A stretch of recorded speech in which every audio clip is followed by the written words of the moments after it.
테스터 리밋입니다. 오늘은 영어 공부법에 관해서 인스타 DM과 유튜브 댓글로 여러분들이 많이 질문해 주시는 내용을 모아서 알려드리려고 합니다.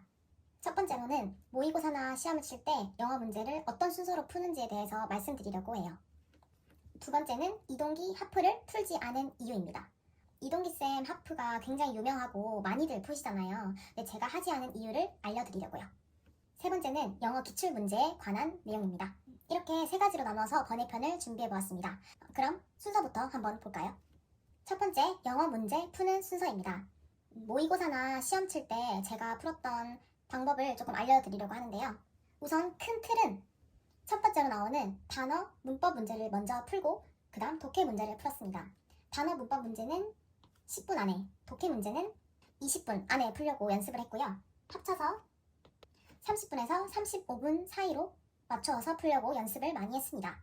물론 마킹까지 다 해야겠죠. 제가 직접 시험지를 보고 설명을 드리려고 하는데요.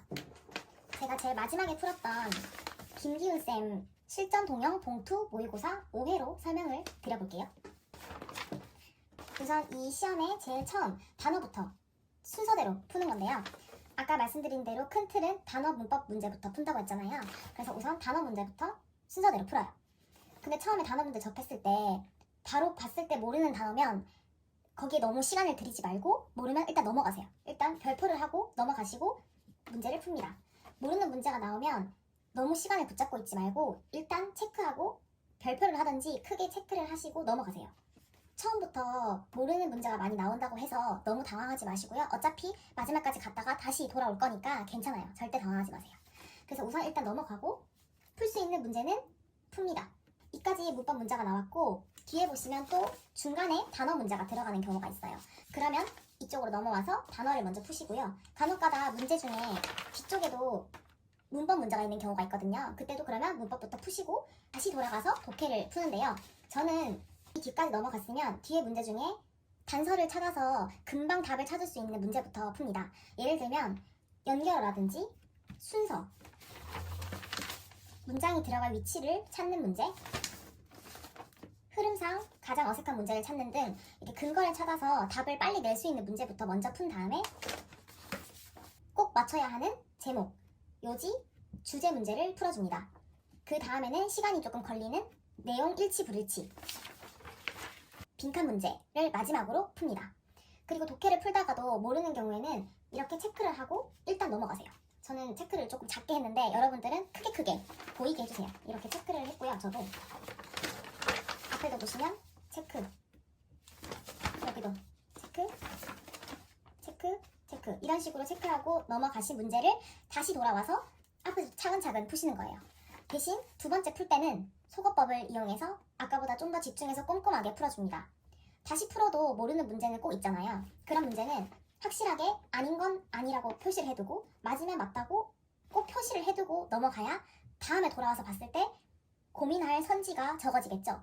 4개 중에 2개가 확실히 아니면 나머지 2개에서만 고민하다가 나중에 답을 체크하면 되니까 꼭 맞는 건 맞고 아닌 건 아니라고 표시를 정확하게 해주세요.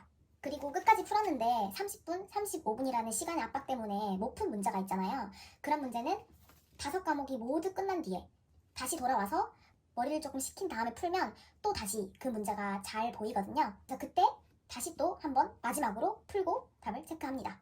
그리고 저처럼 이렇게 작게 표시를 해두면 나중에 돌아왔을 때 잘 안 보일 수도 있어요. 어떤 문제를 내가 체크 안 했는지. 그러니까 좀 진한 색으로 아예 그냥 이렇게 문제다가 이렇게 크게 표시를 하세요. 이렇게 아예 크게 표시를 해두면 다음에 돌아왔을 때 이거 바로 볼 수 있으니까 크게 표시해두는 게 좋을 것 같아요. 저는 워낙 글씨가 작고 좀 작게 표시하는 스타일이어서 작게 했지만 나중에 시험 때는 정말로 눈에 안 보이거든요. 이런 게 막 다 이렇게 연필로 표시해두고 그러면 헷갈리니까 이렇게 크게 표시를 해두세요. 그래서 시험 칠 때 조금 연필 말고 다른 두꺼운 펜 아니면 그냥 아예 마킹하는 수정 사인펜으로 체크하셔도 돼요. 진하니까 눈에 잘 보이니까.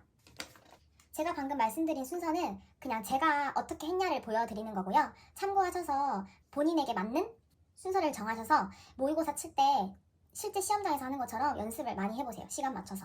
그렇게 연습 많이 해봐야 시험장에서 어떤 변수가 있어도 당황하지 않거든요.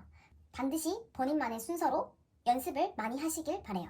시험에서는 아무래도 떨리기 때문에 연습했던 것보다 조금 더 시간이 걸릴 수도 있거든요. 그래서 연습할 때는 항상 시간 안에 푸는 연습을 꼭 해주세요. 두 번째로는 이동기 하프를 안 푼 이유에 대해서 말씀드리려고 합니다. 많은 분들께서 하프는 안 푸셨냐고 여쭤보시더라고요. 저는 사실 한 달 정도 풀어본 적은 있어요. 작년 2019년 국가직 시험 전에 한 달 정도 풀어봤었는데요. 그렇게 하고 국가직 시험을 치고 나서는 하프를 풀지 않았습니다. 그 이유는 두 가지가 있는데요. 첫 번째는 공부 시간이 부족했기 때문입니다. 이동기쌤 하프를 풀기 위해서는 문제도 풀고 오답도 하고 강의도 들어야 되고 복습도 해야 되니까 시간이 너무 많이 걸리더라고요. 그렇게 하면 적어도 1시간 반에서 2시간은 걸리잖아요. 근데 전 실력이 좀 부족했기 때문에 하프 외에도 따로 독해나 문법이나 공부를 더 해야 하는데 공부 시간이 너무 부족한 거예요. 그렇다고 하루 종일 영어 공부만 할 순 없잖아요. 그래서 독해, 문법을 따로 공부를 더 해야 했기 때문에 독해나 문법에 제가 더 공부 시간을 투자하기 위해서 하프를 풀지 않았습니다.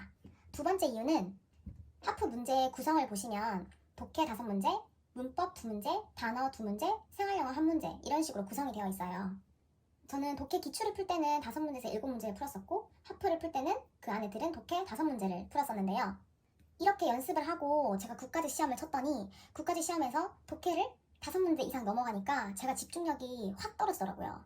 그리고 아무래도 독해 10문제 푸는 연습을 안 했기 때문에 5문제 이상 푸는 게 버거웠던 것 같아요.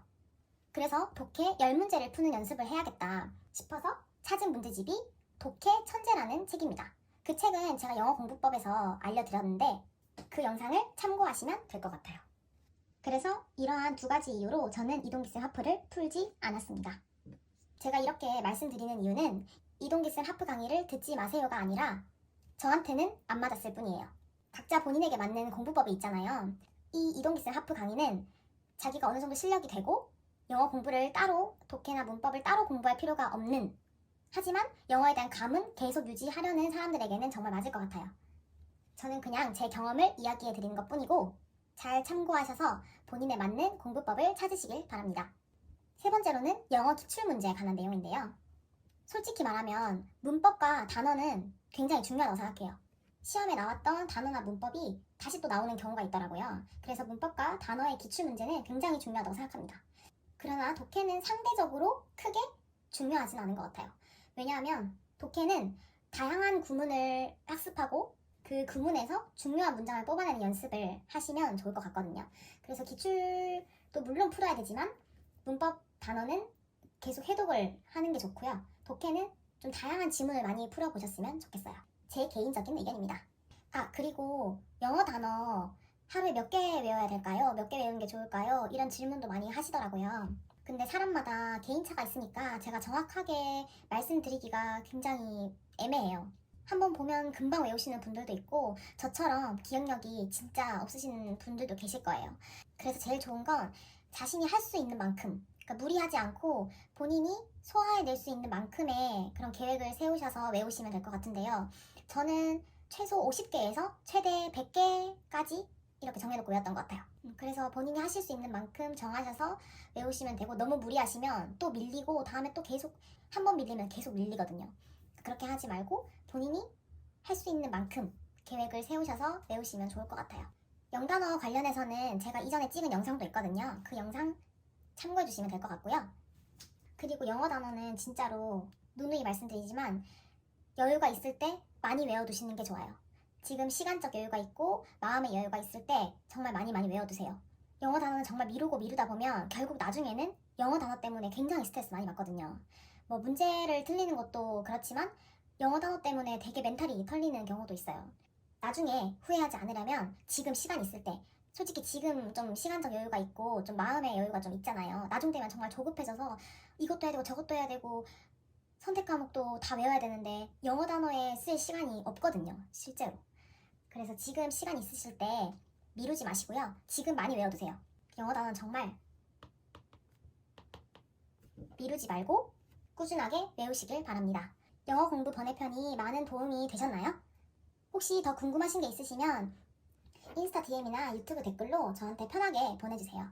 공부하다가 너무 머리 아프고 잠깐 쉬고 싶으실 때 제 영상으로 조금이나마 힐링이 되고 잠시 휴식을 가질 수 있는 그런 시간이 되었으면 좋겠습니다.